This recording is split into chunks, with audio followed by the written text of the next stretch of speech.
इसको जानते हैं, नाम तो सुना ही होगा, सर्कल। सर्कल के अंदर इस चीज को आप लोग क्या बोलते हो? कॉर्ड। सोच रहे हैं इस चीज को क्या बोलते हैं? कॉर्ड। इस चीज को क्या बोलते हैं? टेंजेंट बता रहे हैं। इसको सीकेंट बोलते हैं। क्या बोलते हैं? सीकेंट। इसको बोलते हैं कॉर्ड। टेंजेंट कैसे बोल सकते हो तुम इसको टेंजेंट? पाप लग जाएगा तुम्हें। देखो ध्यान से, ये चीज क्या कहलाती है? टेंजेंट।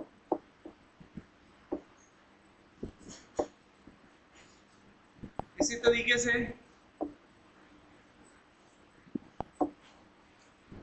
अगर मैं ये बना दूं डायमीटर, तो ये डायमीटर मतलब ये आर और ये आर, तो इसको लॉन्गेस्ट कॉर्ड बोलते हैं। किसी भी सर्कल में लॉन्गेस्ट कॉर्ड डायमीटर होती है।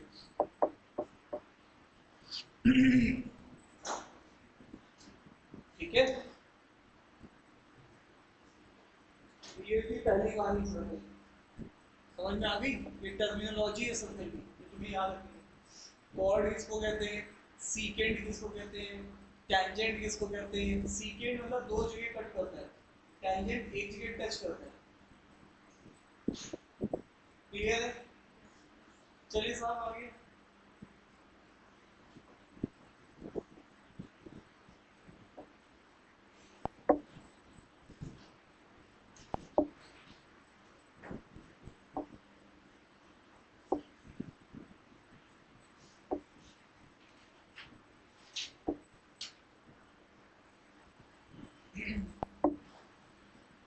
तो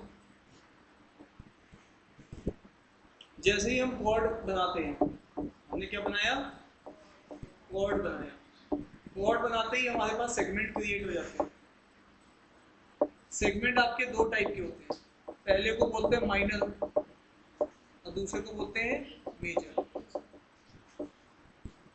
तो ये देखो, ये वाला सेगमेंट बन रहा है, ये मेजर सेगमेंट है, और ये वाला जो बन रहा है ये माइनर सेगमेंट है। ये बात समझ में आ रही है? Major segment, minor segment. Excuse मी।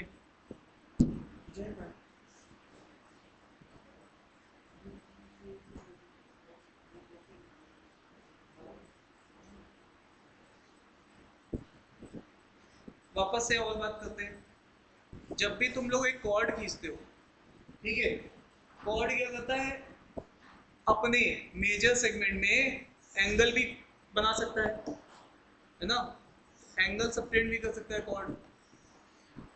इसको बोलते हैं angle subtended by chord on circumference. ठीक है, और ऐसा करने के बाद इसका जो एंगल होता है, ये एंगल हमेशा सेम रहता है, but on a same segment. अगर मेजर है तो मेजर, माइनर है तो माइनर। तो मेजर के सारे एंगल जो सबटेंड होंगे वो भी सर्कमफेरेंस वो सब सेम रहेंगे। बस समझ में आ रही कि नहीं आ रही? कितने एंगल भी बना लो।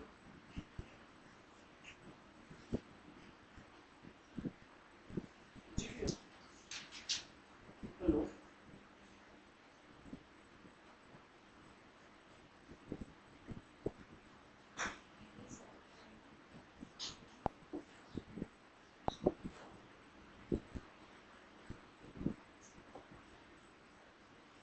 अगर मान लीजिए ये डायमीटर है, अभी यहाँ पर मैं क्या यूज कर रहा हूँ?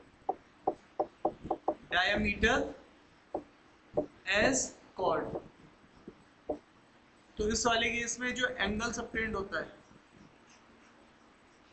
Bye the chord is 90 degree.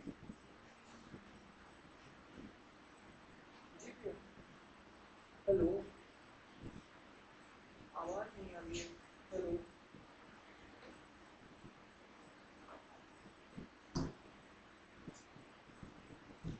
तो इसको ही बोलते हैं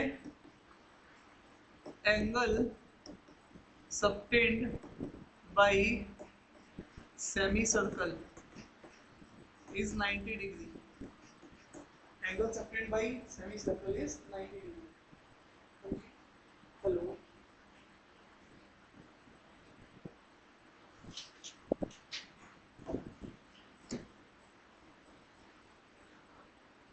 नोट कर लिया सबने?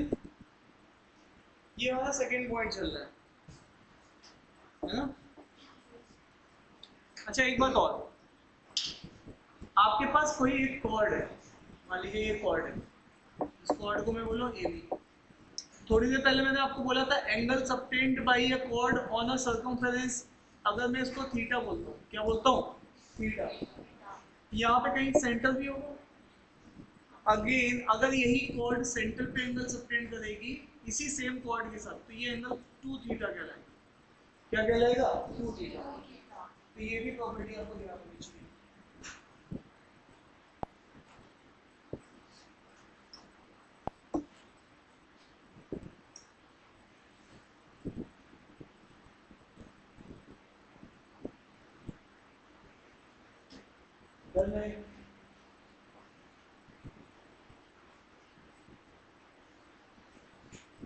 चले आगे।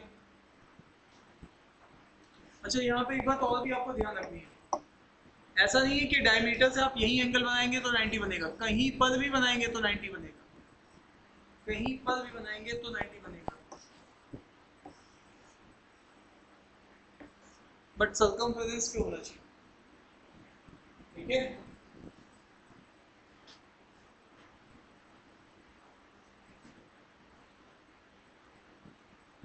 डन है भाई लोगों? चले नेक्स्ट।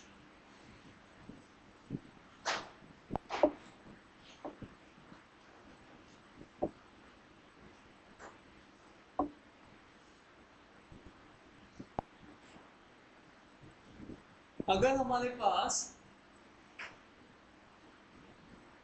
एक कॉर्ड है, ठीक है, और वो कॉर्ड हमें पता है कि वो कॉर्ड एंगल बना रही है, वो एंगल कितना बना रही है? लेट अस अज्यूम कि एंगल हम बोल रहे हैं 2 थीटा बना रही है। ठीक है, तो अब हमें ये भी बात पता होगी कि ये वाला एंगल कितना बनेगा? थीटा बनेगा। ठीक है साहब? अच्छा और मजे की बात देखो, अगर मैं यहां से इसको ऐसे एक्सटेंड करूं, यहां से, तो ये वाला एंगल ध्यान से सुनिएगा, ये वाला एंगल थीटा है और ये वाला एंगल कितना हो जाएगा? 180 माइनस थीटा, क्योंकि ये तो साइक्लिक क्वाड्रिलेटरल है। ये क्या है? और साइक्लिक क्वाड्रिलेटरल में क्या हिसाब किताब होता है? कॉम्प्लीमेंट्री होता है सप्लीमेंट्री? सप्लीमेंट्री। अब आपने ये वाली बात भी सीख ली है, ठीक है, तो ये वाली बात भी आपको पता होनी चाहिए। इसका मतलब है कई बार क्या करता है, आपको ये एंगल दे देता है और ये वाला आपका कंस्ट्रक्शन होता है, ये आप बनाते हो ऐसा वाला एंगल, और ये बना के फिर इसके बारे में जवाब पूछता है, ये पूछता है, उसके लिए क्वेश्चन मार्क ये होता है। समझ एग्जाम का है वो क्वेश्चन है, बैंक में भी है, सीजीएल में भी। ठीक है, समझ पा रहे हो? मुझे बताओ, समझ पा रहे हो? मुझे बताओ। ठीक है, अब ये वाली बात भी हो गई हमारे पास। अब और आगे, अगर मैं यहां पर एक कोई पॉइंट ले लूं, पी पॉइंट, तो मैं अब यहां से एक टेंजेंट खींच सकता हूं ऐसे, और वही इसी पॉइंट से एक टेंजेंट इधर करके भी खींच सकता हूं। बात समझ में आ रही है नहीं आ रही? एक कॉमन पॉइंट से मैं 2 टेंजेंट खींच सकता हूं। मान लो ये टेंजेंट है PA और ये वाला टेंजेंट है PB। अगर आप एक कॉमन पॉइंट से खींचते हो तो ऑलवेज PA किसके बराबर होता है? PB के बराबर। क्लियर है? ऑलवेज PA किसके बराबर होगा? PB। किसी भी एक पॉइंट से 2 टेंजेंट खींच दो, दोनों की लेंथ क्या होगी? बराबर होगी। ठीक है, तो यहां तक ये बात हमें पता होनी चाहिए। और आइए, मान लीजिए ये वाला पॉइंट है P, आपने साहब यहां से ऐसे खींच दिया, ठीक है, तो ये टेंजेंट खींच दिया आपने, अब यहां से, अब आप यहां से टेंजेंट खींचते हैं, तो ये वाला टेंजेंट इस पॉइंट पे टच किया PT, और ये है पी ए और ये है बी। ठीक है, तो अब आप यहाँ पर ये लिख सकते हो कि पी टी का square is equal to P A into P B. P A into P B मतलब यहाँ से यहाँ तक की लेंथ और यहाँ से यहाँ तक की पूरी लेंथ।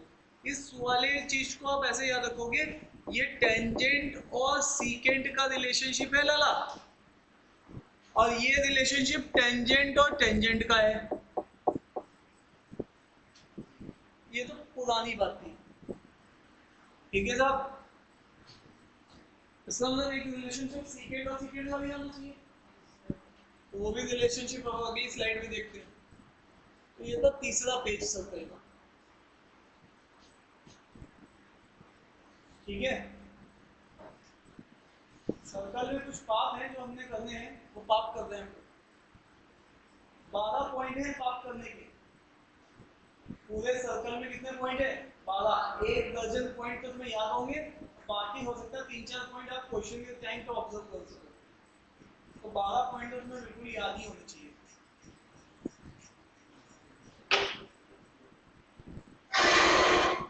जी भैया अब आ रही है।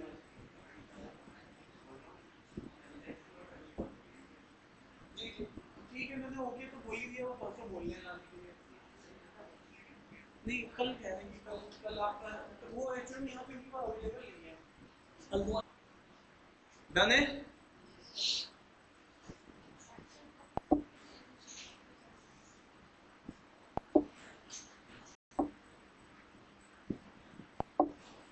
यहाँ देखिएगा, आपके पास मान लीजिए आपने कि ये सीकेंड खींच दिया ऐसा वाला, दो जगह कट कर रहा है, और एक सीकेंड आपने सेम उसी पॉइंट से यहाँ पे खींच दिया, मतलब सेम पॉइंट से दो सीकेंड खींचे आपने।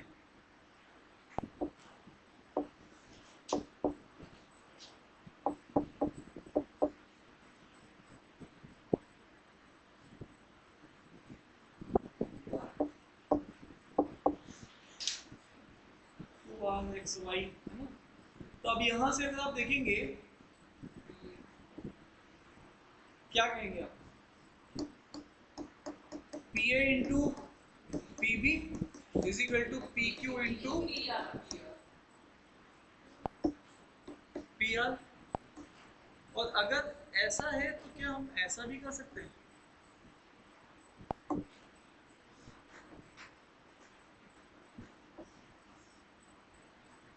फिर दो कॉर्ड आपस में इंटरसेक्ट कर रही है। क्या कर रही हैं? दो कॉर्ड, ये है ए बी, ये है सी डी, और किस पॉइंट पे कर रही है? मान लेते हैं पी पॉइंट पे। तो यहाँ पे ध्यान रखना, A P into P B is equal to C P into P D.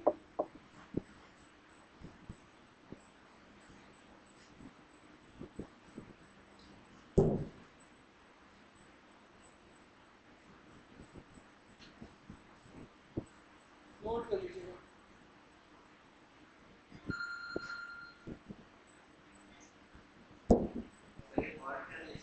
हाँ कॉर्ड का आपस में अगर दो कॉर्ड इंटरसेक्ट करती है, एक्चुअली में लिखवाने वहां चाहिए था, चलिए इंटरसेक्ट भी तो मुझे याद आया कि हाँ इंटरसेक्ट की रिलेशनशिप है।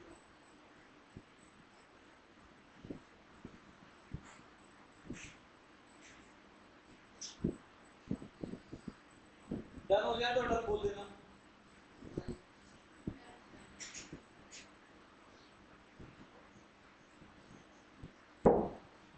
इस रिलेशनशिप को कौन सा बोलोगे? Secant secant relationship. अभी उससे पहले आपने टेंजेंट सीकेंट सीखा, टेंजेंट टेंजेंट सीखा, अब सीकेंट सीकेंट सीखा। ये कॉर्ड का हिसाब होता है, ये तो पिछले में होनी चाहिए थी प्रॉपर्टी। ठीक है, तो आई होप की बातचीत आपको समझ में आ रही है। अरे बोलो भाई लोगों, ये तो नॉमेनक्लेचर था। तो ये हमारे पास पहला पॉइंट था, ये दूसरा पॉइंट था, ये तीसरा पॉइंट था, ये चौथा पॉइंट था, ये साइक्लिक क्वाड्रिलेटरल का पांचवा पॉइंट था, ये छठा पॉइंट था, ये सातवां पॉइंट था, ये आठवां पॉइंट था, ये नाइन्थ पॉइंट था। ठीक है, पॉइंट है एक दर्जन। पॉइंट कितने दर्जन है? एक दर्जन। तो चलो कुछ और बचे हुए बात करते हैं, ठीक है।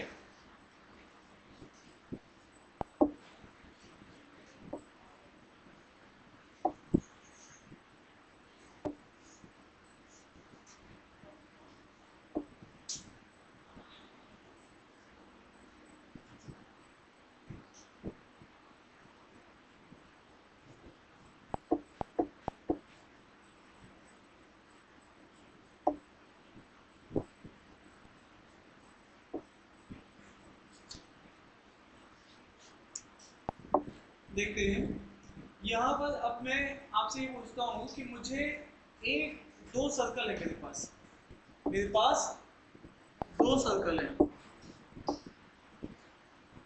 ठीक है। तो मेरे पास दो सर्कल है, तो मेरे पास जीरो टेंजेंट होने चाहिए। तो उसके लिए एक ही कंडीशन हो सकती है कि दोनों सर्कल, एक सर्कल दूसरे सर्कल के अंदर हो, तभी आप जीरो टेंजेंट ड्रॉ कर सकते हो दोनों के ऊपर, है ना। टेंजेंट तो ड्रॉ हो नहीं सकता, बाहर वाले के लिए होगा तो अंदर वाले के लिए नहीं होगा। और तुम्हें एक से ही दोनों में टेंजेंट ड्रॉ करना है, या इस पे टेंजेंट ड्रॉ करोगे तो दूसरे के लिए सीक्रेट बन जाएगा, ठीक है। तो ये वाली हिसाब किताब है। अब तुम्हें एक टेंजेंट ड्रॉ करना है। कितने टेंजेंट ड्रॉ करना है? एक टेंजेंट। अगर तुम एक टेंजेंट ड्रॉ करना चाहते हो तो इसका मतलब ये है कि तुम एक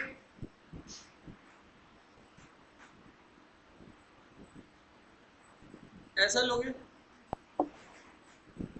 और ऐसा लोगे, तो ये ऐसे टेंजेंट ड्रॉ कर दो। दोनों के ऊपर केवल एक ही टेंजेंट ड्रॉ होगा। बात समझ में आ रही कि नहीं आ रही है? तो एक टेंजेंट की ये कंडीशन है। अब दो सर्कल है तुम्हारे पास दो टेंजेंट, दो टेंजेंट।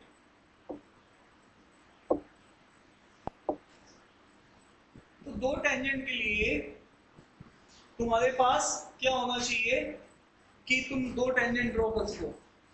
तो दो टेंजेंट के लिए मेरे को एक काम करना पड़ेगा, इनको इंटरसेक्ट कराना पड़ेगा। और जब मैं इंटरसेक्ट कराऊंगा तो मैं एक टेंजेंट यहाँ खींच पाऊंगा और एक टेंजेंट यहाँ खींच पाऊंगा। इसके अलावा कुछ भी करूंगा तो वो टेंजेंट ही सीक्रेट बन जाएगा। करके देखिए।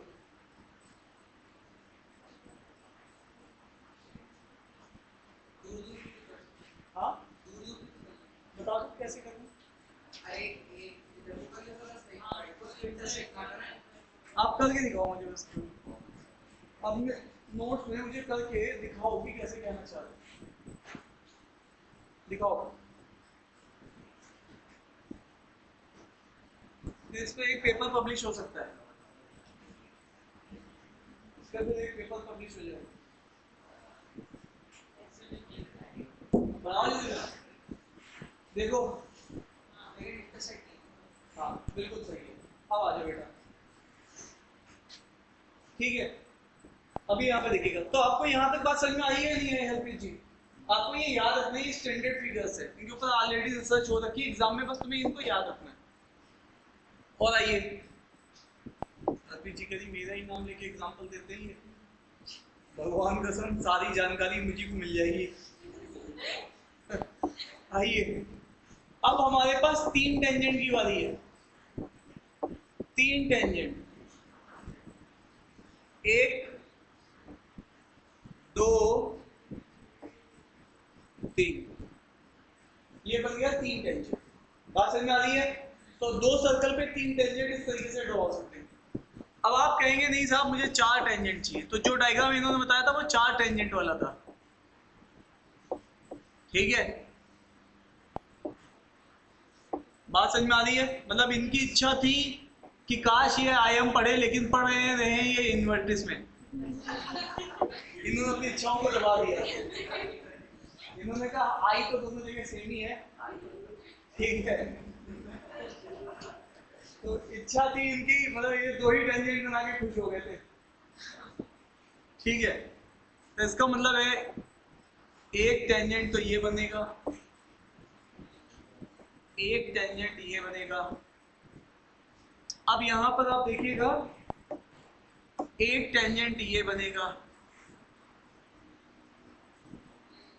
एक टेंजेंट ये बनेगा। मेरी बात समझ में आ रही है नहीं है? तो इसमें 4 टेंजेंट बनेंगे, ठीक है। अब एग्जामिनर तुम्हें नहीं बताता कि 4 टेंजेंट है, 3 है, 2 है, 1 है, 0 है। एग्जामिनर तुम्हें कुछ बताता ही नहीं, वो तुम्हें इशारा देता है। इशारे कैसे देता है? वो इशारे आप हमें समझने हैं। अर्पित जी, कभी आपने इशारे समझे किसी के? समझ लेती? ठीक है, चलिए पीछे वालों।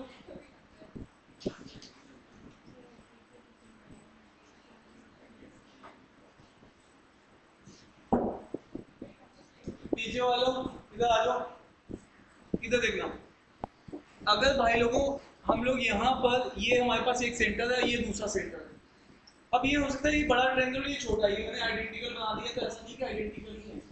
मैं ये मान के चल रहा हूँ कि ये जो है ये R1 है और ये जो है वो क्या है R2। और भाई मेरे ये देखो ये सेंटर C1 है और ये सेंटर क्या है C2 है। तो जो दोनों सेंटर की दूरी है, आजकल मैं उस दूरी को D नाम दे रहा हूँ। क्या नाम दे रहा हूँ? D। D is the distance between two centres. D को हम लोग C1 C2 भी बोल सकते हैं। ये बात समझ में आने की नहीं आ रही है? अब आगे से मैं D को क्या बोलूंगा? Distance between two centers of two different circle, ठीक है।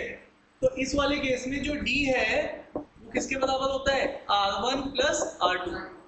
अगर तुम्हारे पास ऐसा इशारा आ जाए कि एक की रेडियस 3 है, दूसरे की रेडियस 5 है और दोनों की डिस्टेंस सेंटर की 8 है, तो तुम समझ जाना 3 टेंजेंट का इशारा आ रहा है। किसका इशारा आ रहा है? 3 टेंजेंट का। मेरी बात समझ में आ रही है नहीं आ रही है? अब यही इशारे कुछ ऐसे बनेंगे, देखो ध्यान से। ये क्या है? C1 है ना, और ये दूसरे का सेंटर है। तो भाई मेरे ये क्या है? R1, और यहां से इसको अगर जोड़ोगे तो ये क्या है? R2। तो अब आप यहाँ पे देखते हो, ये अगर C1 है और ये C2 है, तो ऑब्वियस है D जो है वो बड़ा है किससे? R1 प्लस R2 से। मान लो ये आपने 3 दिया, ये 5 दिया, बट ये 12 था, तो इशारा आ चुका है, ये 4 टेंजेंट का केस है, ठीक है। तो जाओ एक मिनट,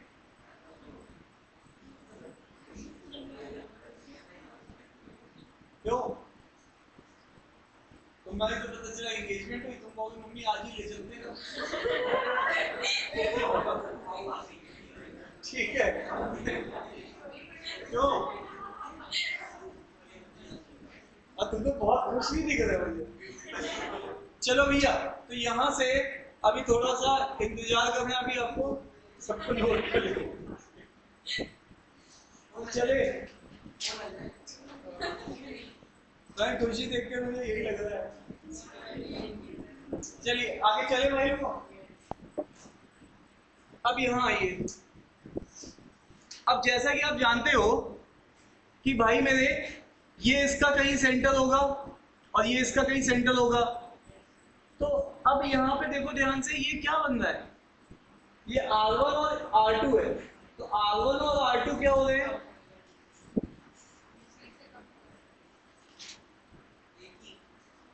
देखो ध्यान से सुनना, इधर तुम क्या थे? ग्रेटर, इधर क्या थे? इक्वल। तो इधर क्या हो गए यार? अगर मैं मान लो ये मैं अपने इस सेंटर को, ये देखो इसको ये सेंटर मानता हूँ, ये R1 मान रहा हूँ, ठीक है, और इसका सेंटर मान लेते हैं मैं ये वाला मान रहा हूँ, और ये इस वाली चीज को मैं R2 बोल रहा हूँ, ठीक है। R1 है, R2 है, ठीक है। अब क्या करेंगे? R1 और R2, और हमारे पास ये जानते ही इनके सेंटर्स हैं, एक ये है और एक ये है। तो तुम्हें क्या दिख रहा है?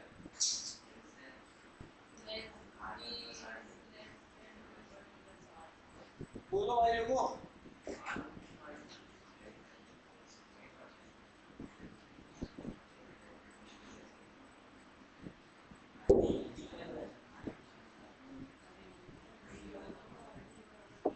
यार तुम्हें साफ साफ दिख रहा है कि डी छोटा है R1 R2 से। मान लो ये 3 है, ये 5 है, तो ये एग्जामिनर तुम्हें साफ दे देगा।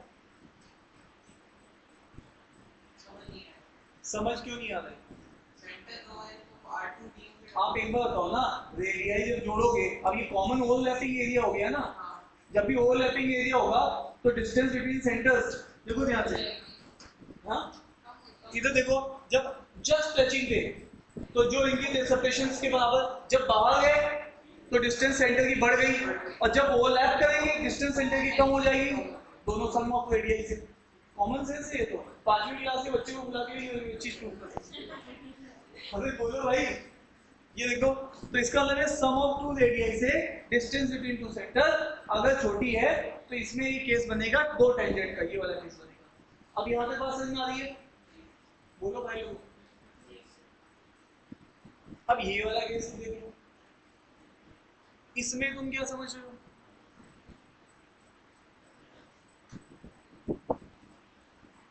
देखो, अरे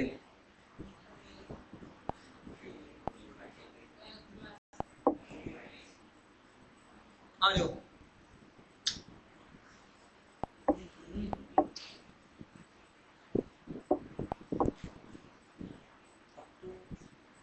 एक मिनट होल्ड करना पड़ेगा। कोड पे चला गया, कोड मतलब ये क्यूआर कोड दिखाएगा। सुनो ध्यान से, तुम लोग अपने डायग्राम में बना के देखो, ये सेंटर इसका है, ये सेंटर इसका है, दोनों सेंटर्स की दूरी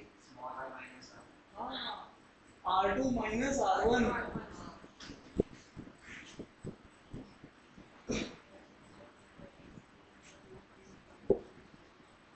यार ये इसमें लिख नहीं पाऊंगा मैं, थोड़ा इसका कार्यक्रम करना ही पड़ेगा। इसको मुझे यहाँ जाना है, मुझे ऐप खोलने हैं, मैं व्हाट्सएप देख लेता हूँ, ठीक है, उसके बाद मैं वापस आ जाता हूँ। अब तो तुम ठीक हो जाओ, अभी भी तुम एक्सपोर्ट पे लगे हुए, शेयर नहीं चाहिए मुझे भाई।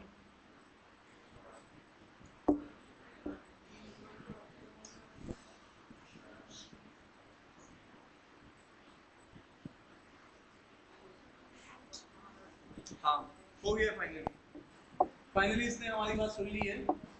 और तुम्हें यहाँ पे देखना, अभी तक तुम यहाँ पे थे तो जो भी रेडियाई बड़ा है, मान लो हमारे लिए R1 बड़ा है, R1 माइनस R2 किसके बराबर हो जाएगा? D। ये चीज तुम अंडरस्टैंड भी कर सकते हो फिगर बना के अपना, ठीक है। हमें तो डायरेक्टली याद रखना है, एग्जाम में तो सीधे याद रख के जाना है। अगर वो ऐसा दे दे, देखो ध्यान से, क्या दे दे, 5 माइनस 3 और डिस्टेंस बिटवीन सेंटर 2, तो इसका मतलब है बड़ा दे दिए 5 और वो 2, दोनों का डिफरेंस बनना है equal distance between two centres, तो इसका मतलब एक ही टेंजेंट जो होगा सर्कल के अंदर सर्कल पाया जाएगा। ये जो चीज तुम्हें बाय डिफॉल्ट आनी चाहिए। अरे हाँ ना तो बोलो। और इस वाले केस में तुम्हारा जो डिस्टेंस होता है ना, ये लेस देन होगा या ग्रेटर देन होगा?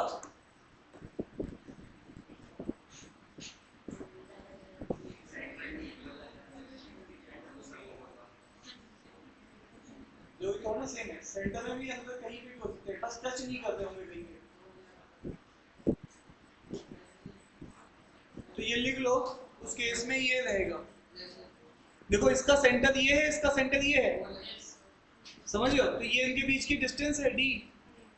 बट D जो है, अगर मैं इसको यहाँ पे ज्वाइन कराऊं और ये इसका सेंटर है, इसको यहाँ ज्वाइन करूं, तो जो डिफरेंस है उससे भी D छोटा होगा, तब ये केस बनता है अंदर का। अगर तुम बराबर कर दोगे तो वो टच कर जाएगा कहीं ना कहीं। ये ज्योमेट्री की कंस्ट्रक्शन है, तुम्हें करके नहीं देखनी, तुम्हें ध्यान रखना है कि यार ये 5 कैसे बनते हैं किसी भी टेंजेंट के लिए, है ना। 3 ये वाले केस है और ये 0 से लेके 5, 4 टेंजेंट बनते हैं, तो 5 केसेस बनेंगे, ठीक है। तो तुम्हें ये डायरेक्ट याद रखना है, जिसमें सबसे इंपॉर्टेंट लास्ट वाला ही है, डायरेक्ट टेंजेंट और जिसको बोलते हैं ट्रांसवर्स टेंजेंट। अब देख लो, तो अब हम लोग ये जो 4 टेंजेंट वाला है ना, इसके ऊपर पीएचडी करने जा रहे हैं। पीएचडी का मतलब सीधे फॉर्मूला याद रखेंगे अभी तो फिलहाल।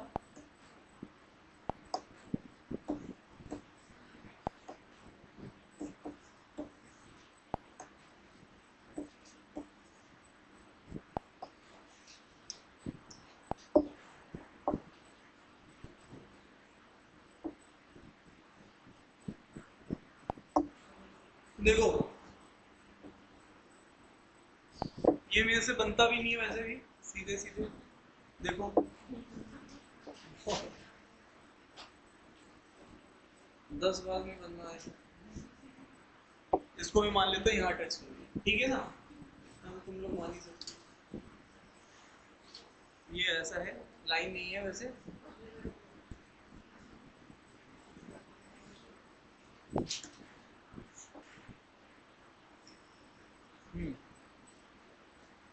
ठीक है, डन। चलिए अब वापस से अगर हम लोग देख रहे हैं,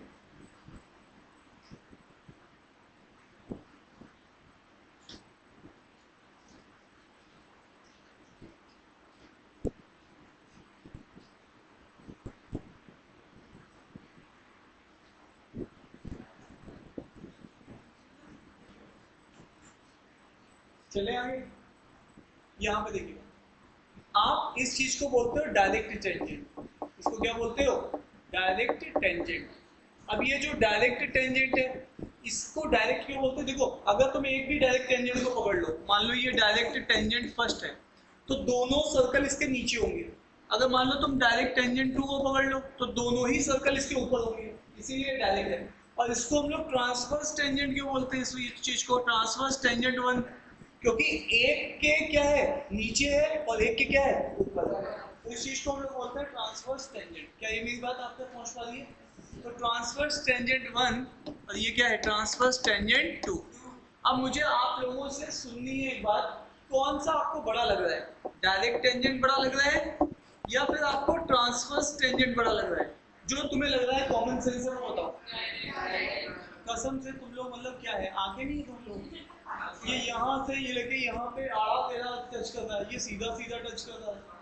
सीधी डिस्टेंस हमेशा डिस्प्लेसमेंट कहलाती है और डिस्टेंस तो घूम फिर के भी हो सकती है। मतलब अब देखो डायरेक्ट तुम तो ऐसे आड़ा तेरा देख के भी चल रही तब भी सही बता रही है।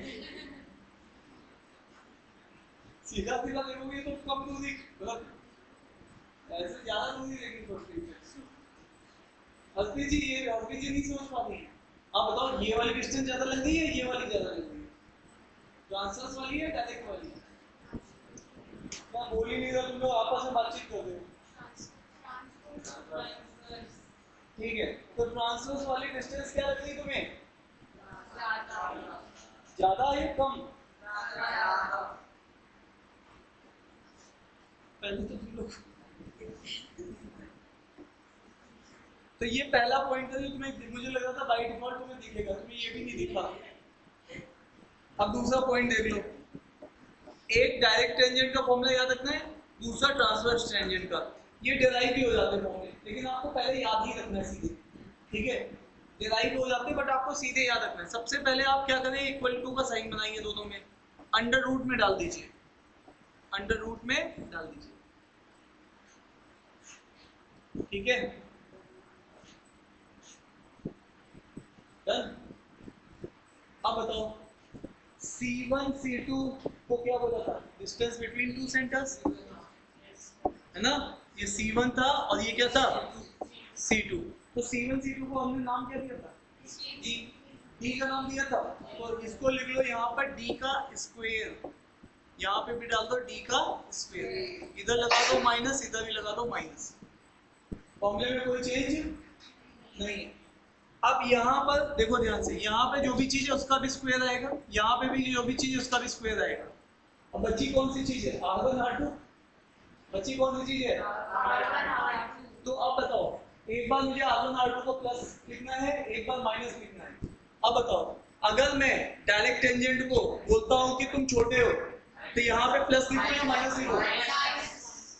प्लस लिखूंगा तभी तो इसमें ज्यादा घटेगा, तभी तो छोटा आएगा।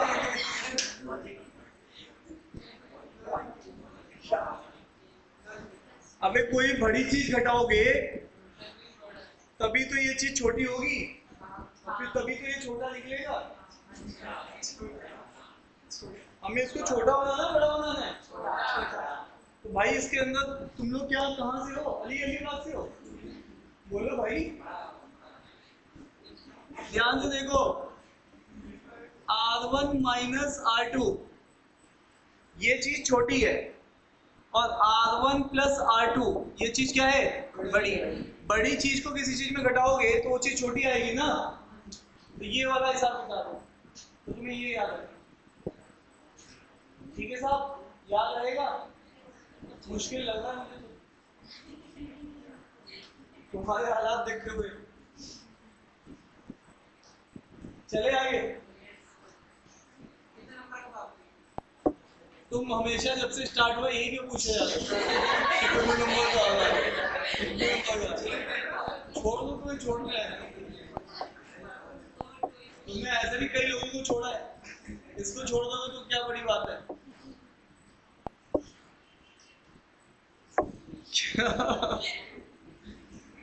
तुम तो रो रहे हो कि तुम्हें छोड़ा गया है। आ जाओ। तो ये 10वां पॉइंट हो गया एक तरीके से, और वो 11वां पॉइंट था टेंजेंट पहचानो मुझे, वो कह रहा है मुझे पहचानो। ये तुमने पहचाना है ना, ये पहचानने के 5 टेंजेंट तुमने पहचान के दिखाए मुझे, तो उसको मैंने 11वां पॉइंट बोला। या फिर ऑर्डर में चल लेते हैं यार, इसको 10वां कर देते, उसको 11वां। कोई पूछेगा कि यार एक पेज खो गया हमारा। ये 10वां पॉइंट हो गया, और ये कौन सा पॉइंट हो गया, 11। ठीक है, चलो। तुम्हें पॉइंट कितने होते हैं, वो दर्जन भर पॉइंट कंप्लीट करवाई दो ना।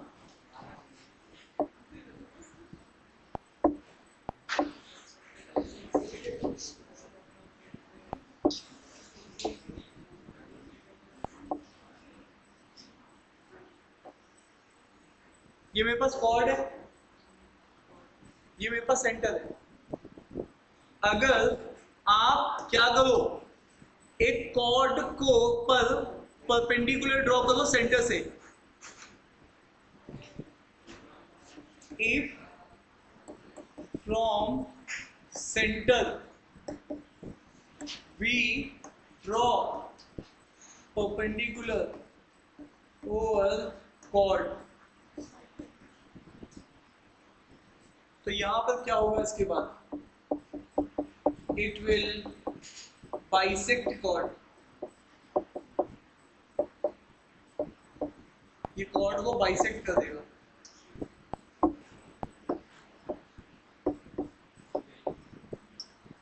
ठीक है, तो इसका एक भाई भी हो गया।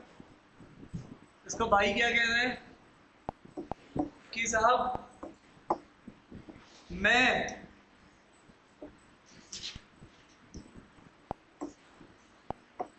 आया हूं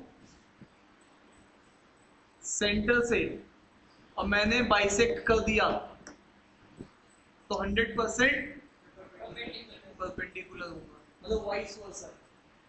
ठीक है, मतलब इसने क्या कहा, मैं कहां से आया हूं, सेंटर से, प्लस मैंने क्या किया, बाइसेक्ट। तो इसका मतलब हमने क्या कंक्लूड किया कि ये परपेंडिकुलर होगा किसका, टू दी कॉर्ड। ये हमारा एनालिसिस है। मैं देखो लाइंस नहीं लिखवा रहा हूँ, सब थ्योरी को बस एक एक पॉइंट में बता दूँ। 3-3 4-4 लाइंस लिखवाऊंगा, उसको तुम पढ़ोगे, फिर उसके बाद फिर बात यही निकलेगी जो डायग्राम में बता। ठीक है, क्या बात समझ में आ रही है।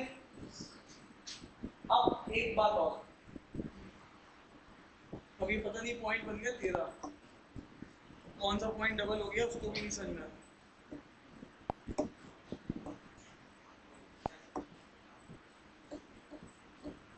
उसको बोलते हैं अल्टरनेट सेगमेंट थ्योरम। वो जो एनालिसिस वाला पॉइंट था ना, वो एक्चुअली में मैं पॉइंट नहीं लिख पाता हूँ। वो जो एनालिसिस थी ना, उसको मैं पॉइंट नहीं बोलता हूँ, एक्चुअली में वो एनालिसिस थी। पॉइंट ये है, तो इसीलिए 12 पॉइंट। अब यहाँ पर जो बनाए थे ना टेंजेंट 5 फिगर्स, उसको मैं पॉइंट नहीं, वो उसमें क्या है, वो तो एक्चुअल में वो याद रखने का विजुअलाइजेशन है। वो एक्सेस कोई पॉइंट नहीं, उसमें कोई मैथमेटिक्स थोड़ी ना थी, वो तो थ्योरी थी एक तरीके की। पॉइंट आपके पास 12 ही है, तो अब आ जाइए, उसको हमने बोल दिया एक तरीके से। आइए साहब बात कर लेते हैं। सबसे पहले अल्टरनेट सेगमेंट थ्योरम में आपके पास एक टेंजेंट होना चाहिए, ठीक है साहब। दूसरा एक आपके पास कॉर्ड होनी चाहिए। तीसरा टेंजेंट टचेस कॉर्ड। चौथा आप एक ट्रायंगल फॉर्म करेंगे, ऑन ट्रायंगल फॉर्म करेंगे, ठीक है। तो अब इतनी बातचीत करने से मतलब है, पहले हम इसको समझ लेते हैं। जैसे मान लो आपके पास ये टेंजेंट है, ठीक है साहब। यहां पर आपने एक कॉर्ड बना लिया, टेंजेंट था कॉर्ड, टेंजेंट ने किसको टच किया, कॉर्ड को। अब आप क्या करेंगे, एक ट्रायंगल बनाएंगे, ठीक है। और ट्रायंगल जो बनेगा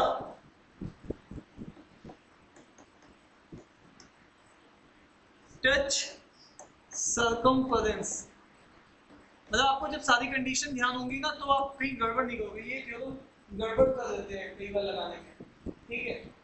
और कैसे गड़बड़ कर देते हैं अभी मैं बताऊंगा, ठीक है। तो अब ऐसे केसेस में क्या करते हैं हम लोग, जो ये वाला एंगल होता है, अगर ये वाला एंगल अल्फा है तो ये वाला एंगल ऑन अल्टरनेट सेगमेंट भी अल्फा ही होगा।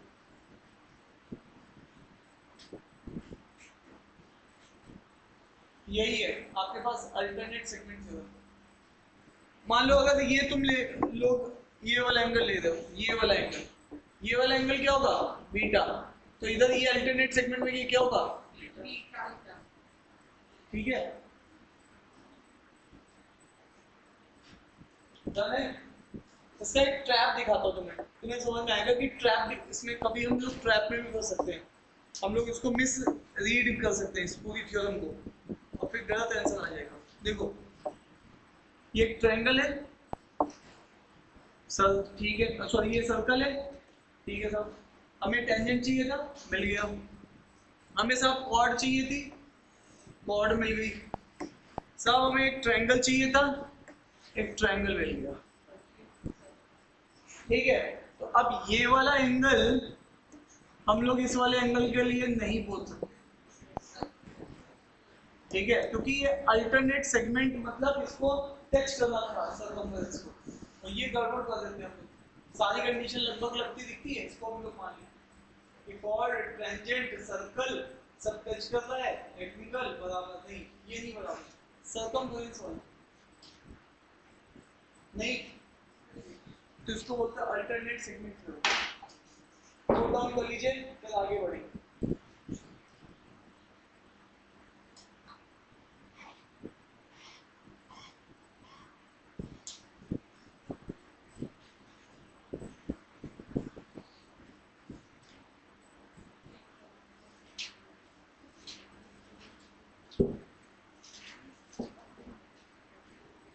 चले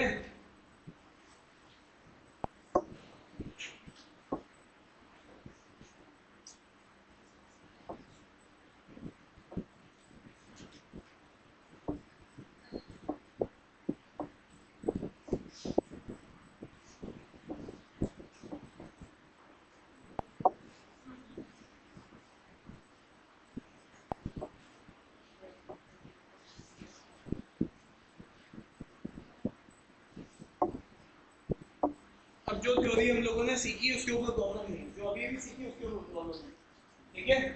चलो इसको देखते हैं। अब आपसे कह रहे हैं क्या है, दो पैरेलल कॉर्ड है, ठीक है, ए बी और सी डी।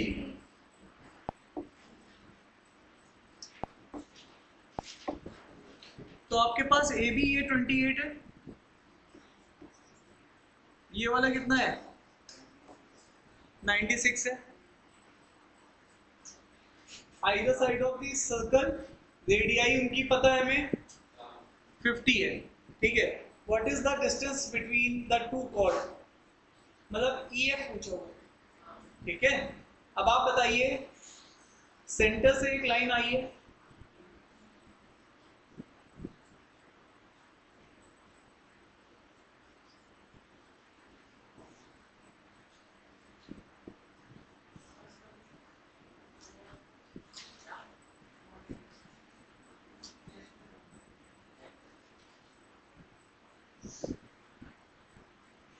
बताओगे या मैं ही करूँ? करके दिखाऊं फिर? ये क्वेश्चन स्टैंडर्ड क्वेश्चन है, बैंक में कई बार पूछा गया है, ये क्वेश्चन एसएससी सीजीएल में कई बार पूछा गया है। देखो भैया, ये रेडियाई है इसका, ठीक है, ये भी रेडियाई है इसका, ठीक है, और अगर हम लोग ये माने कि ये सेंटर से क्योंकि आ रहा है और हम इसके ऊपर परपेंडिकुलर ड्रॉ कर रहे हैं, तो ये बाइसेक्ट कर रहा होगा, इसका मतलब ये वाली 14 हो जाएगी, और रेडियाई हमें पहले से पता है, रेडियाई कितनी है, 50 है। तो अब आप यहाँ पे देखो, जब हमने परपेंडिकुलर ड्रॉ किया सेंटर से आ रहा है, परपेंडिकुलर है, बाइसेक्ट किया, तो अब आपके पास एक है चीज 14, दूसरा मुझे पता नहीं, तीसरा है 50। तो इसमें से अगर हम लोग 2 से डिवाइड करें तो ये कितना है 7, ये पता नहीं, और ये कितना है 25, तो ये बाय डिफॉल्ट कितना होगा, ट्रिपलेट है, पाइथागोरस ट्रिपलेट। तो ये वाली दूरी कितनी हो जाने वाली है 24। अब ये 24 है, अब यही सेम चीज यहाँ पे करेंगे, यहाँ पर ये वाली चीज कितनी आ जाएगी 48। अगर ये 48 है तो ये कितना है 50। तो अब फिर से हम लोग देख रहे हैं पाइथागोरस, ये है 48, ये है 50, कैंसिल करो 24 25, कितना होता है ये 7, तो ये कितना हो जाएगा 7। तो अब यहाँ पर ये कितना होने वाला है,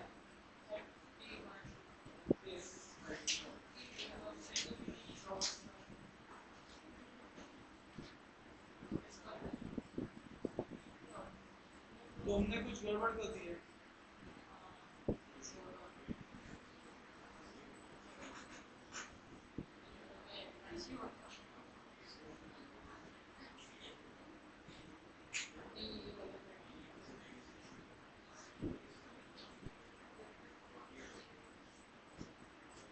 एक मिनट, इस क्वेश्चन को फिर आके ट्राई करेंगे।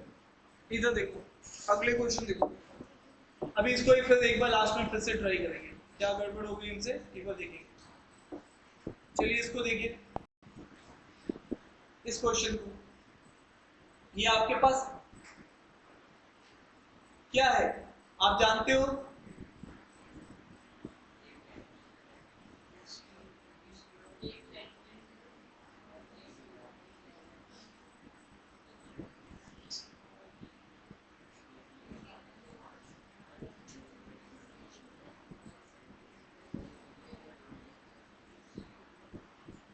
देखो मेरे भाई, आपने एक चीज सीखी है ना थोड़ी देर पहले, ये आपको पता था ये टेंजेंट है, और ये वाले पॉइंट से अगर मैं क्या खींचता हूँ सीकेंट, तो आपने सीखा था ये P है और ये T है, और ये A है और ये क्या है B है, तो PT² = PA और PB।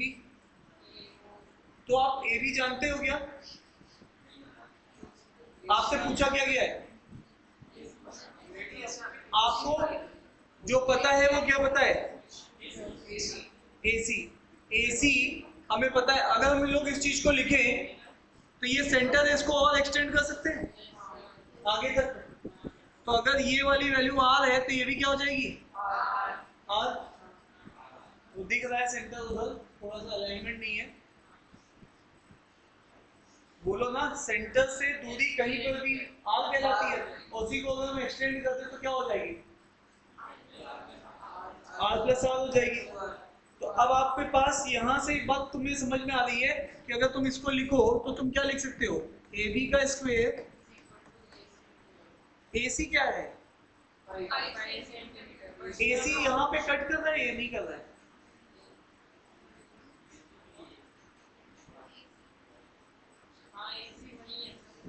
वही है पॉइंट। हाँ, AC अगर ये वाला पॉइंट है तो यहाँ पे कितना हो जाएगा AC + 2R।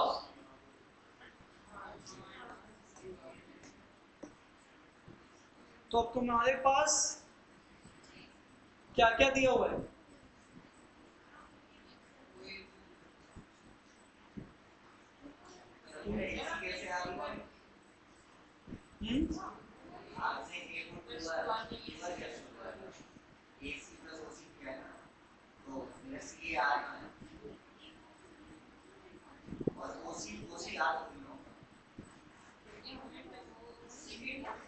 वो तो सेंटर है ना,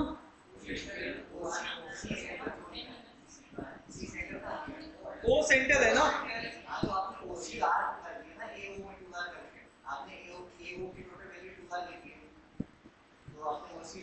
नहीं, एओ की टू वैल्यू नहीं लिखी है, मैंने इसको पूरा लिखा है यहाँ से लेके यहाँ तक।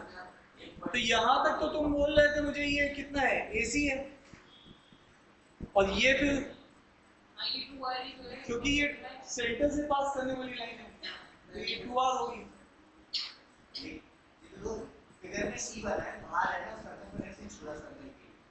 वही मेरे को भी डाउट होता है कि ये what is the length of centre.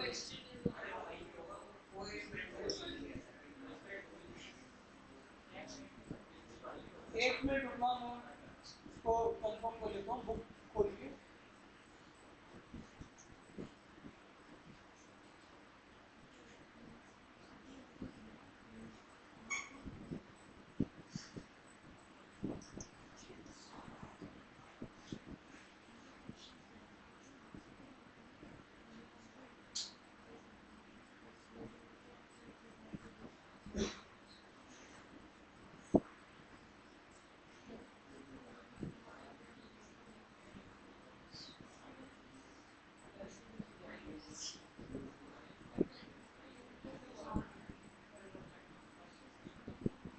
Book कभी खुल नहीं रही है इसकी।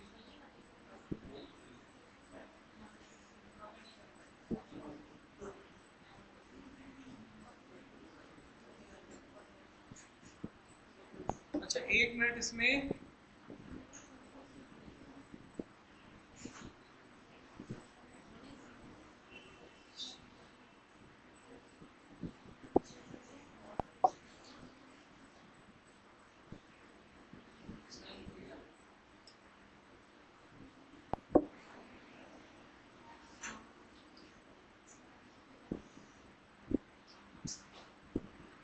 एक बात और बता दूं, यहाँ पे एक पॉइंट और देख लो। हेलो, एक पॉइंट तुम लोग और देख लो, फिर ये क्वेश्चन तुम बना लोगे। एक पॉइंट और देख लो यहाँ पे। एक्चुअली में ये मैंने गलती से ना मेंस की शीट खोल दी है, इसने मेंस की शीट खोल दी है। पहले मुझे प्रीलिम की कराना चाहिए तो उसमें थोड़े इजी क्वेश्चन थे, एक्चुअली मेंस की शीट खोल दी इसने। ठीक है, कोई बात नहीं है, अभी मैं इसको दिखा रहा हूँ। देखो, तुम जब भी कभी भी टेंजेंट ड्रॉ करते हो, कोई भी किसी भी पॉइंट से ड्रॉ करो, जैसे ये P पॉइंट से तुमने T टेंजेंट ड्रॉ किया, तुम जब भी सेंटर से किसी लाइन को मिलाओगे, सुन लो मेरी बात को, सेंटर से अगर टेंजेंट वाली लाइन को मिलाओगे, ये ऑलवेज परपेंडिकुलर होगा। ये ऑलवेज क्या होगा? परपेंडिकुलर। तो मेरी बात फिर से सुनना, मैं क्या कह रहा हूँ, तुम्हारे पास कोई भी टेंजेंट है, जैसे कि तुम्हारे पास ये वाला टेंजेंट है, तुमने अगर इसको सेंटर से मिलाया तो बाय डिफॉल्ट ये परपेंडिकुलर होगा। तो ये पॉइंट भी तुम्हें याद होना चाहिए, ठीक है। अब तुम्हें ये पॉइंट ध्यान है, ये पॉइंट हम लोगों ने डिस्कस नहीं किया, तो अब ये वापस और इस क्वेश्चन में, अब इस क्वेश्चन में आओ। अगर तुम इसको, ये ओ सेंटर है, अगर तुम इसको मिलाओगे तो ये चीज कितनी आएगी? 90 डिग्री। अब ये 90 डिग्री होगी, और तुम्हें यहाँ पे कुछ भी पता है क्या? एसी हमें पता है, एसी पता है, और तुम्हें क्या पता है? ओ ए भी पता है।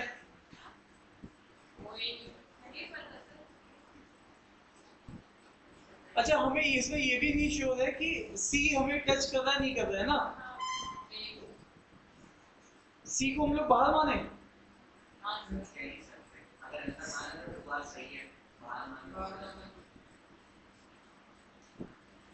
अगर मान लो लेट अस हम इसको बाहर ही मानते हैं, और फिर उस केस में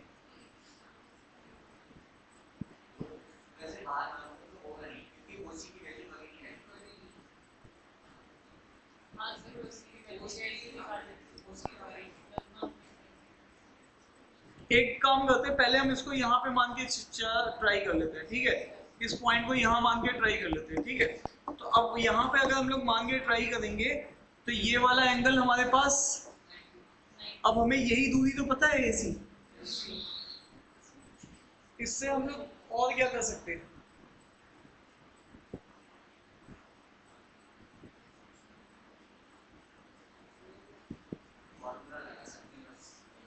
कौन सा?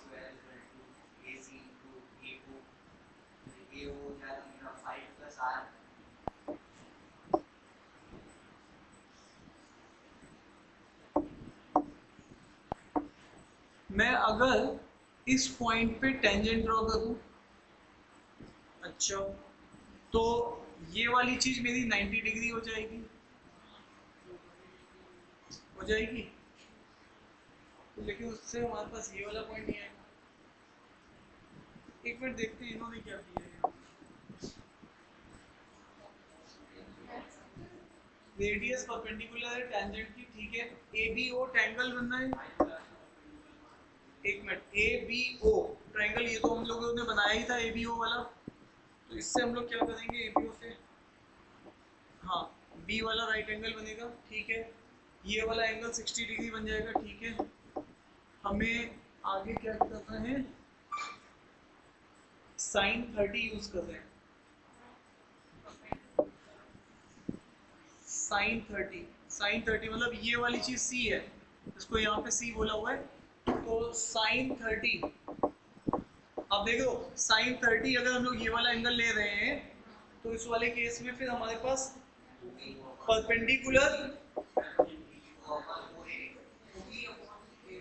परपेंडिकुलर R है और ये, हाँ ठीक है, दोनों एक ही वेरिएबल बनते हैं।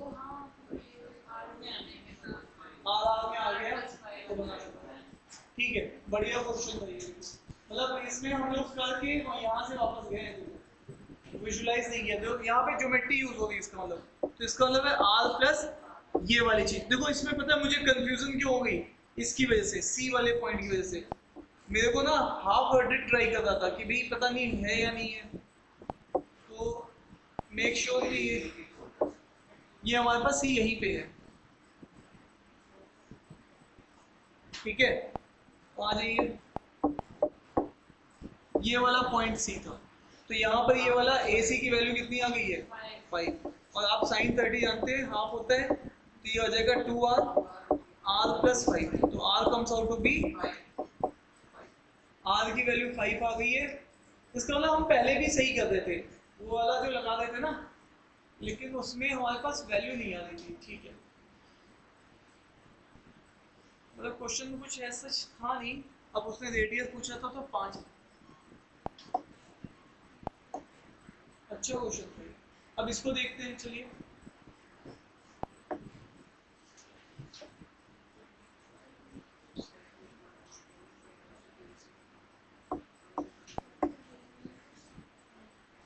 अब ये क्वेश्चन तो तुम बहुत आराम से बना दोगे, क्योंकि तुम जानते हो x प्लस वाई का सम, ये तुमने किया है क्या क्वेश्चन? हाँ, x प्लस वाई का सम है ना, तो ये हम लोग कर चुके हैं क्वेश्चन ना, साइक्लिक कोऑर्डिनेटर कि ये 180 होता है और आपको ये पता है 50 है।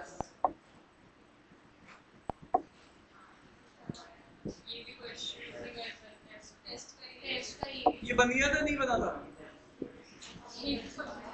तो फिर ये प्रीलिम वाली सीट है, ये फिर प्रीलिम वाली शीट है, ये मेन सीट नहीं है। जो आगे से लोड की हुई है ना, वो मेन सीट है। इसको देखो, ये वाला क्वेश्चन बन गया था, ये मैं बताऊं। देखो ये वाला एंगल 40 है, तो ये वाला एंगल कितना हो जाएगा, 80, डबल होता है। ये 80 है, ये 40 है। अब वापस आओ, ये एंगल 60 है, ये एंगल 90 है, ये 90 है ना, ये 90 किसके साथ बना रहा है,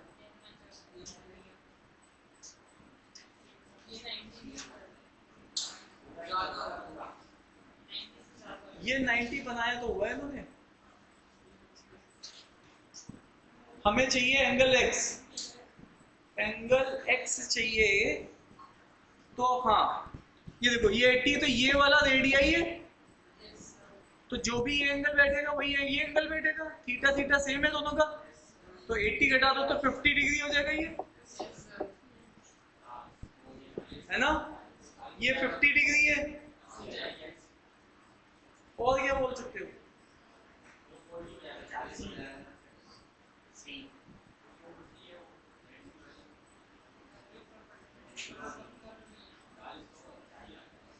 अच्छा ये देखो, अरे हेलो, सेंटर से तुमने एक लाइन टच कराई टेंजेंट को, और डीसी एक टेंजेंट है, तो ये वाली चीज तो 90 डिग्री होगी ना,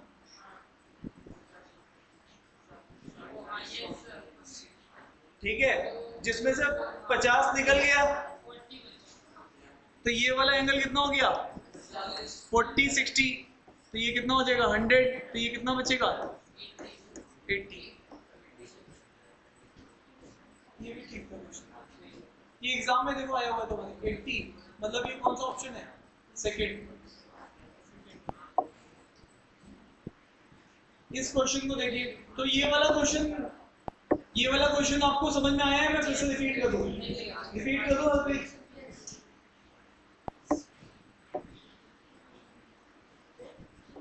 अच्छा हंस लो, ये तो नहीं कहता अच्छा है, देखो मैंने मास्टर का 2 घंटे बर्बाद करा दिए, समझ रखा था लेकिन फिर भी चलो, तुम इसको देखो, एक्चुअल में डायग्राम थोड़ा जूम करके बताना हो तो तुम्हें समझ में आ जाएगा, ठीक है।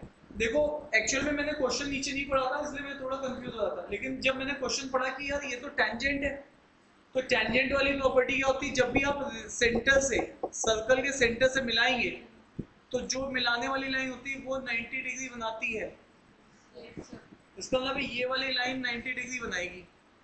डन। अब वापस से आपको एक्चुअल में इसका एंगल बताने के लिए ये आपको दे रखा है, इसका मतलब आपको ये वाला एंगल चाहिए, ठीक है, तो इसका मतलब है आपको ये एंगल के लिए आप ये 90 में से अगर ये वाला एंगल निकाल पाए, तो 90 में से माइनस कर दीजिए, तो ये वाला एंगल पता चल जाएगा, ये वाला, ठीक है। अर्पित जी एक बात देखिए ध्यान से इस चीज को, आप जब ये वाला एंगल बना दिए तो ये पूरा एंगल बन रहा है इसके साथ, तो आप ये वाला एंगल मुझे अगर बता दीजिए, तो मैं अपने इस वाले एंगल में से इसको माइनस कर दूंगा, तो ये वाला एंगल मेरे पास आ जाएगा, तो मेरे को ये वाला एंगल पहले से पता चल गया, ये टोटल एंगल 90 डिग्री है, और ये एंगल मुझे पता है इसका डबल होता है 80 है, और ये दोनों साइड बराबर है तो इनके अपोजिट एंगल सेम होते हैं, तो अगर ये थीटा है तो ये भी थीटा होगा, तो 2 theta plus 80 is equal to 180, 2 theta plus 80 is equal to 180, तो यहाँ पे 2 थीटा इज इक्वल टू 100, तो theta comes out to be 50, तो ये 50 इधर वाला 50, तो इधर वाला भी क्या 50, इसका मतलब ये वाला एंगल 50 आपको पता चलिए, और ये 90 का टोटल, तो बचा हुआ ये कितना होगा 40, तो 40 60 100, 100 और प्लस कितना ऐड करो 80, ठीक है, तो ये वाली कहानी थी। अब इसको देख सकते हैं आप, कर लिया था ये वाला कि नहीं,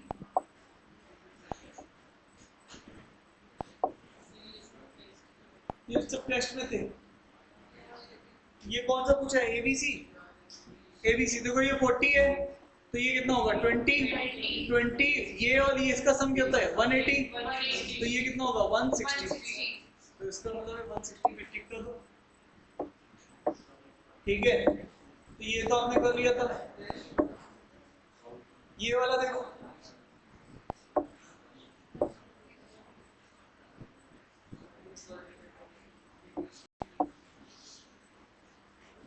इस वीक के बाद आपको कौन सा टॉपिक पढ़ना है अगले वीक में, नंबर सीरीज मतलब राउंड नंबर तक राउंड तक सीरीज की होती है, राउंड का फाइंड, वो तो एलआर का टॉपिक है, पॉइंट का है, कौन सा नंबर सीरीज, सीरीज नंबर की, तो एलआर की topic point basic number series हो गया,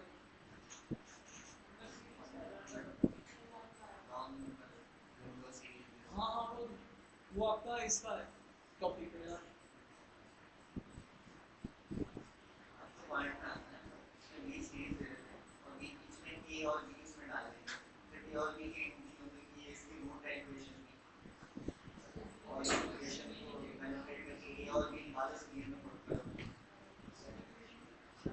इसका क्या होगा?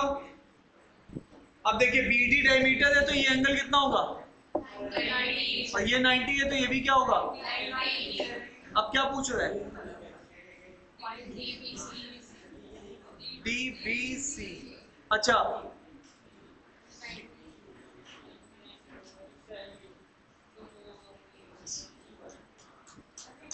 हाँ ये दिया रखा है ना आपको, BDC।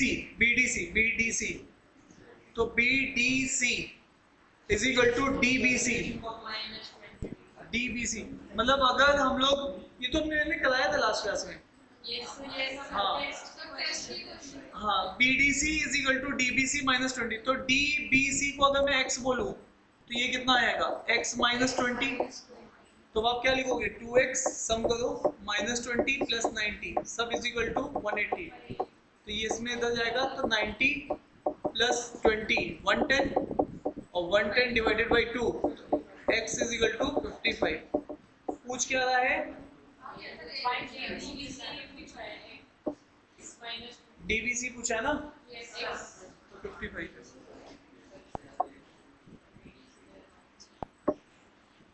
तो हमारे पास एक क्वेश्चन बच गया बस इस वाले का।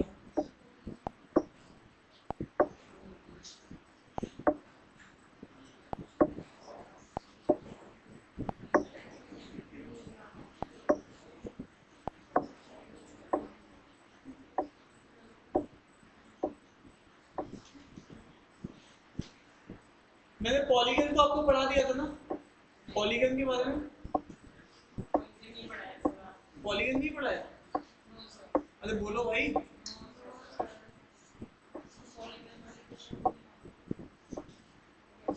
पॉलीगन मैंने नहीं पढ़ाया है, जल्दी बोलो। नहीं पढ़ाया तो पॉलीगन देख लो एक मिनट। अरे पॉलीगन तो शायद पहली क्लास में पढ़ाया था। चलो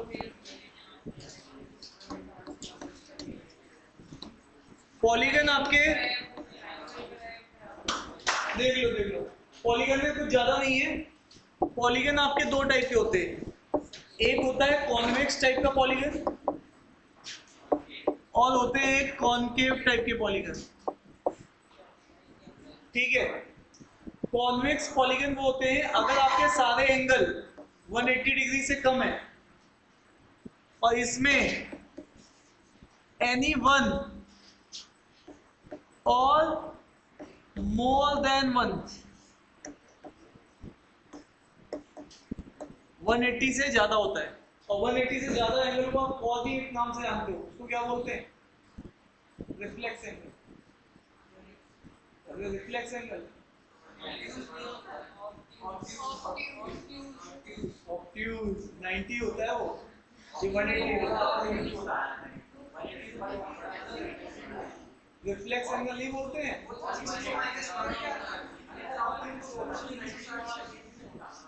अरे भैया अगर ये एंगल है, ये एंगल अगर है तो ये वाला एंगल क्या होता है? Reflex angle. तो अगर कुछ भी तुम ले लोगे तो वो रिफ्लेक्स एंगल 180 से तो बढ़ा ही आता है, हाँ या ना? तो इसमें कोई ना कोई एक एंगल वन, अगर ये तुम्हारा बैंक पीओ के इंटरव्यू में पूछा था कि कॉन्वेक्स और कॉनकेव में क्या अंतर होता है, ये क्लाइन बस पता होनी चाहिए। वैसे तो ये कॉनकेव सिलेबस में नहीं है, कैट वालों के सिलेबस में है लेकिन तुम्हारे सिलेबस में नहीं है। ठीक है, तो कॉनकेव के बारे में बस ये पता होना चाहिए। डिफरेंस और बता दूं? आ जाओ, ऐसे बात नहीं समझ में आएगी। ठीक है, तुम्हें अगर तुम्हारी दादी ये कहती है कि बेटा मैं अपने टाइम में बहुत सुंदर थी तो तुम्हें यकीन नहीं होगा उनको। ठीक है, वो जब तक फोटो नहीं दिखाएंगी तो तुम्हें फोटो दिखा दो।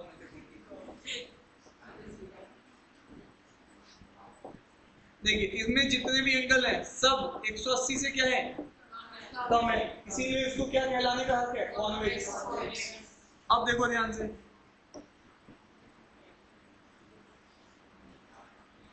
ये और फिर अचानक से ये एंगल जो आया ये किससे ज्यादा था? इंटीरियर एंगल काउंट करते हैं तो 180 से ज्यादा निकल गया, बस ये अभी क्या कहलाएगा? कॉनकेव। अब हो सकता है 2 ऐसे टर्न्स हो, 3 हो, 4 हो।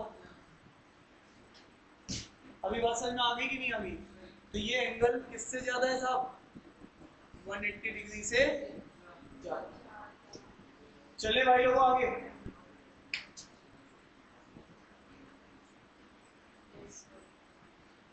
तो हमारी स्टडी केवल किसकी होगी? कॉन्वेक्स पॉलीगन की स्टडी हम लोग करते हैं।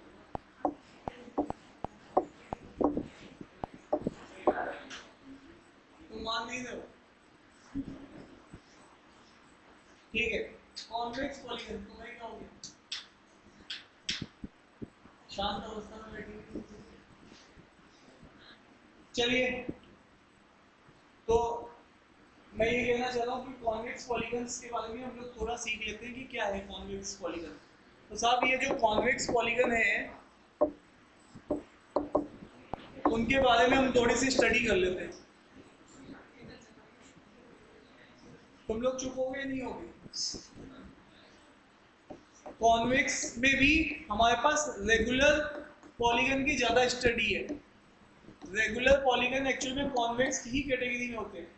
रेगुलर की डेफिनेशन सबसे पहले पता होनी चाहिए।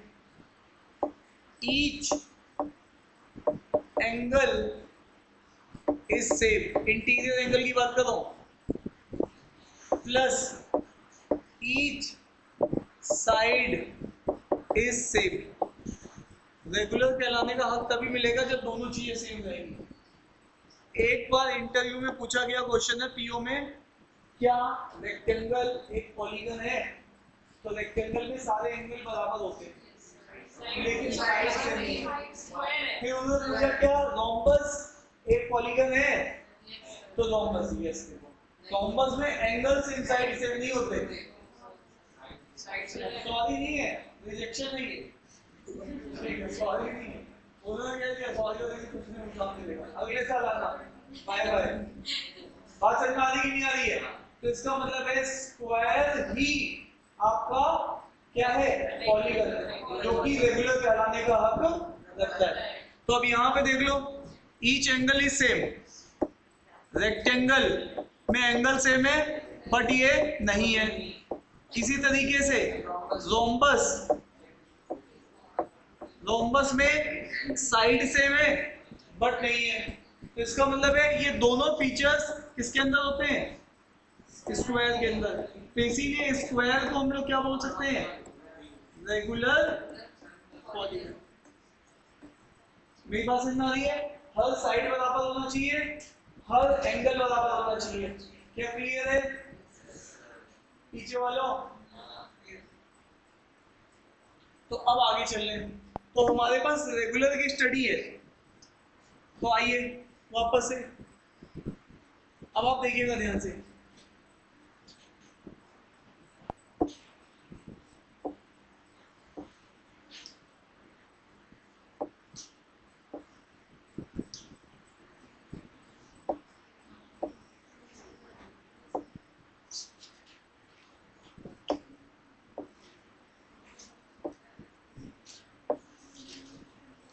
मैंने कोशिश की है सबको लगभग बराबर बनाने की, ठीक है। अब ध्यान से देखिएगा इधर, आपके पास अगर आप किसी ट्रायंगल की बात करते हैं तो ट्रायंगल का सम कितना होता है?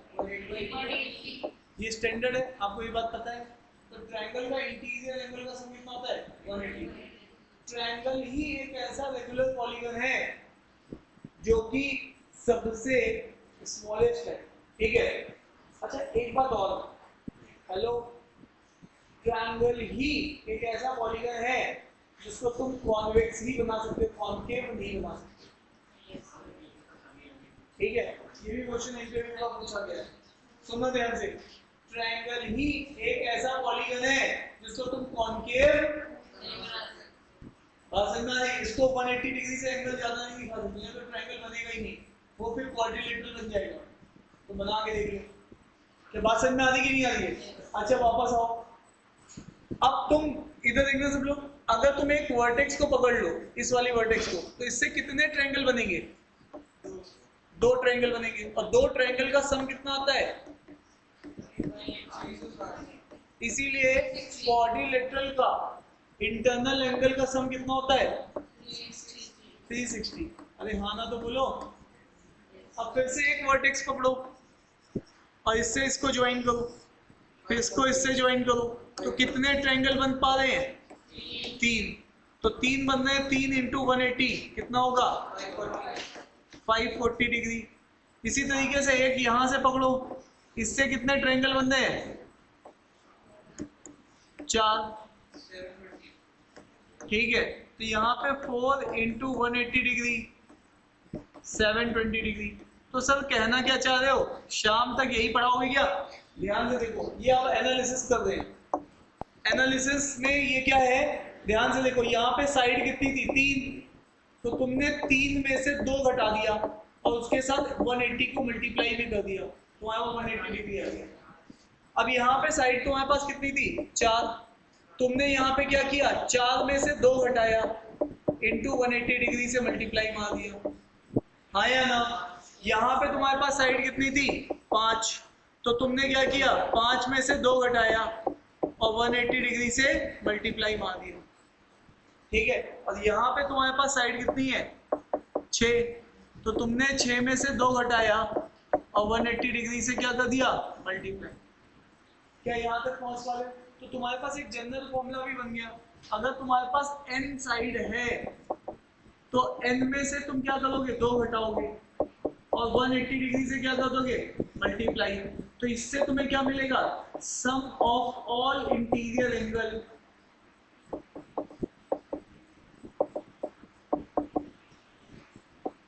इन a polygon, sum of all interior angle in a polygon. तो ये तुम्हें लास्ट में एक ये फॉर्मूला याद रखना पड़ेगा, ठीक है? अरे हाँ ना तो बोलो। तो ये पॉलीगन का पहला पॉइंट था जो तुमने सीखा। चले आगे भाइयों को बता दिया था, मैं कह रहा हूँ ये सवाल। चले और आगे और सुन लो, जब कभी भी तुम एक पॉलीगन बनाते हो, जैसे मान लो तुमने ये बनाया या तुमने ये बनाया या तुमने ये बनाया, तो तुम इसको ट्रेवर्स भी कर सकते हो। देखो अगर वो कॉन्वेक्स है तो you can ट्रेवर्स entire polygon either anti-clockwise और clockwise। इधर देखो, जैसे कि तुम इधर से इधर गए, इधर से इधर आए, इधर से इधर गए, इधर से इधर गए, देखो किस डायरेक्शन में ट्रेवर्स कर रहे हो क्लॉकवाइज।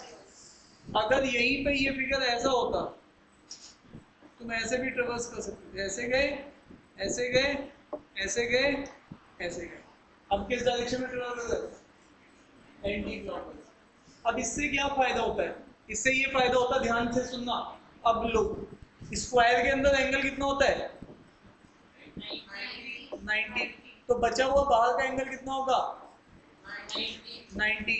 अब इधर देखो, इसी तरीके से जब तुम इधर गए तो इनसाइड एंगल कितना था 90, आउटसाइड एंगल कितना था 90।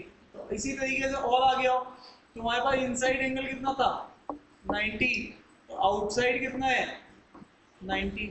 अब और यहाँ पर इनसाइड एंगल कितना है 90, तो आउटसाइड एंगल कितना मिलेगा 90। तो तुम्हारे पास sum of all exterior angle 360 degree आ रहा है। यहाँ सम कर दो सारे के सारे एक्सटीरियर एंगल का, तो इट इज ऑलवेज 360 डिग्री, चाहे किसी भी फिगर में देख लेना, ठीक है? तो ये दूसरा पॉइंट है, sum of all exterior angle is always 360 degree, ठीक है? डन, चले आगे। अब मुझे एक चीज बताओ, मैंने अभी थोड़ी देर पहले तुमसे बोला ये रेगुलर पॉलीगन है, क्या पॉलीगन है रेगुलर। रेगुलर है तो इनसाइड एंगल सबका क्या होगा सेम, तो भैया इसका सम कितना बैठा था 520 5 हाँ 54 ना 540 कितनी साइड है तो 108 एंगल बैठेगा।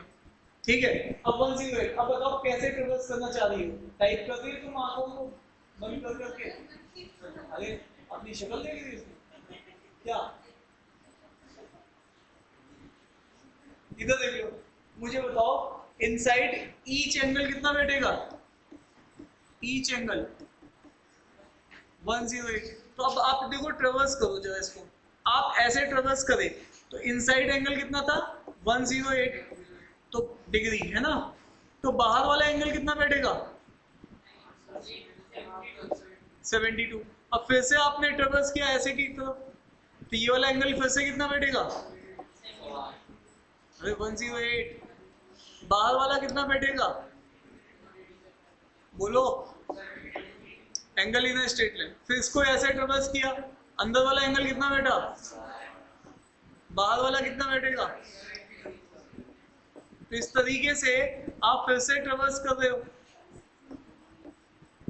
अब ये मैंने सही से बनाया नहीं है अगर आप सही से बनाओगे तो आपको सही से दिखेगा ठीक है मतलब इसको ट्रेवर्स करते जाओ तो ये सारे एंगल्स आपको क्या दिखेंगे ये तो मैंने ऐसे ही बना दिया रेगुलर थोड़ा ना फिगर में रेगुलर बनाओगे तो प्रॉपर शेप बनेगी इसमें सारे एंगल बराबर बराबर आएंगे ठीक है तो इन सब का सम तो इसका मतलब है तुमने अब आगे से एक बात ध्यान रखनी है कि इनसाइड एंगल जो बनेगा जैसे इसमें थोड़ा अच्छा दिखेगा आपको इसको आप जब ट्रेवर्स करोगे तो इसमें आपको ठीक से दिखेगा समझ पा रहे हो तो इन सारे एक्सटर्नल एंगल का सम कितना होगा 360 ये सेकंड पॉइंट है जो तुम्हें याद होना चाहिए ठीक है चाहे गंदा मुंह बनाओ लेकिन याद तो रखना पड़ेगा। तीसरा पॉइंट तुम्हारी सहेली ने बोला था नहीं पढ़ाया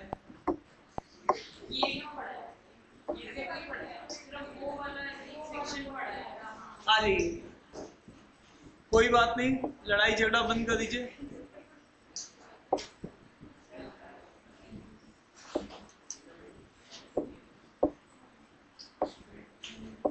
तीसरा पॉइंट है इसमें नंबर ऑफ डायगोनल का नंबर ऑफ डायगोनल कितने खींच सकते हो बताओ इसके अंदर कितने डायगोनल बना सकते हो आप ट्रायंगल के अंदर कितने डायगोनल बना सकते हो ये ट्रायंगल है इसके अंदर कितने डायगोनल बना सकते हो बताना बेटा 0 यहां तुम कोई डायगोनल नहीं बना पा रहे हो यहां पे कितने डायगोनल बना पा रहे हो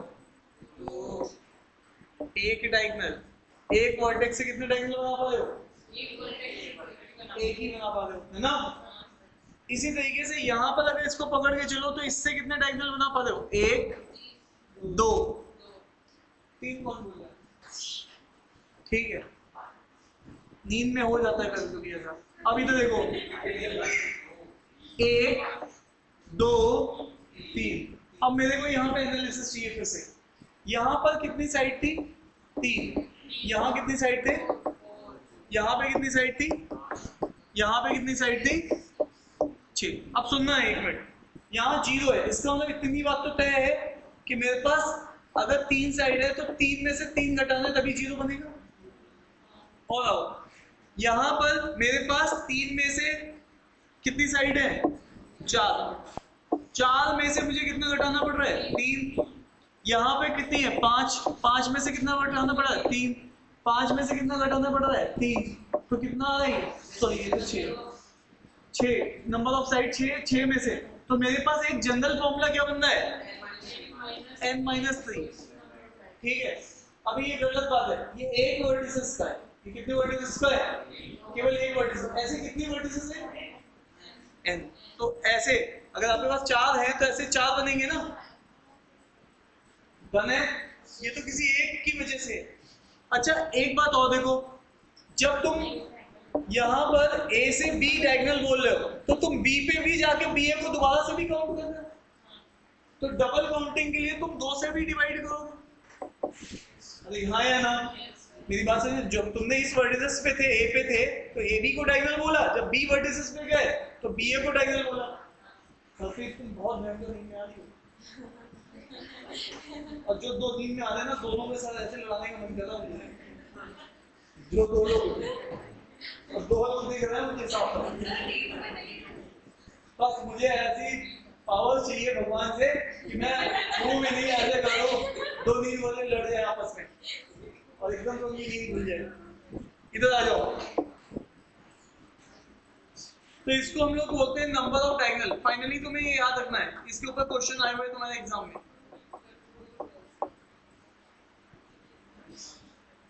ठीक है, बोलो। ठीक है भाई लोगों, तो ये हो गई कहानी। अब आ जाओ, एक क्वेश्चन देखो ये वाला। क्या ये वाला? हाँ हाँ, तो क्वेश्चन कर लो।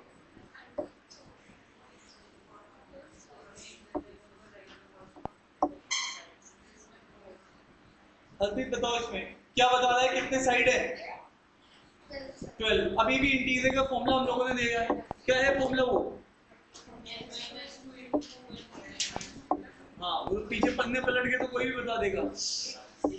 n-2 इंटू, ये तो टोटल सम होगा इंटीरियर एंगल का, और ईच का पूछ रहा है।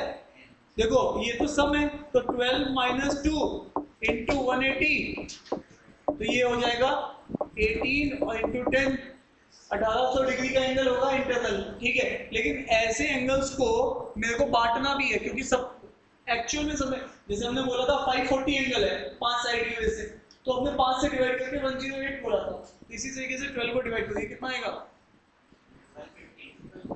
150 आएगा। 150 डिग्री समझ पा रहे हो? जी सर एक और क्वेश्चन था टेक्निकली पॉलीगन से रिलेटेड था, साइड फ्रॉम ये हां एक क्वेश्चन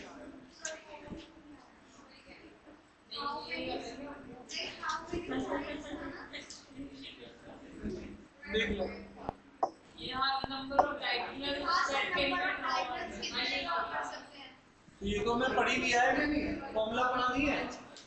हाँ ठीक है, गलती होगी मालिक। चलिए, तो यहाँ पे नंबर ऑफ डायगोनल्स के लिए फॉर्मूला अभी भी हम लोग ने n-2 नहीं 3। मदद तो ना करो तो गलत तो मत ही बताओ, कॉन्फिडेंस है वो भी। तो कितने आपके कह रहा है नंबर ऑफ साइड? 12 साइड है, तो 12 - 3 डिवाइडेड बाई 2, ये आ गया 6। 6 into 9, 54 diagonal can be drawn. ठीक है, अभी भी हमने पढ़ा ना।